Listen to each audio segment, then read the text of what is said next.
इंग्रजी शब्द आणि मराठी शब्द. आता इंग्रजी शब्द आणि मराठी शब्दामध्ये उपवासाला आपल्याकडे काय काय पदार्थ बनवतात, तर साबुदाण्याची खिचडी बनवतात किंवा भगर बनवतात, दाण्याची आमटी बनवतात.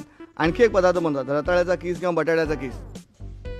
आता या कीसचा इंग्रजी अर्थ वेगळा. आता घोळ कसा होतो बघा. निरागसता हा काही लहान मुलांचाच ठेका नाही आहे. मोठी माणसं सुद्धा निरागसतेनं बोलत असतात आणि विनोद निर्माण करत असतात.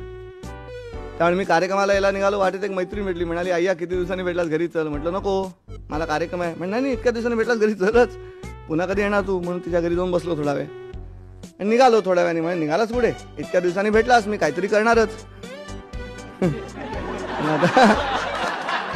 आता हे काय करते कोणाच ठाऊक. म्हटलं काही करू नकोस, माझा उपास आहे. म्हणाले मी किसच करते.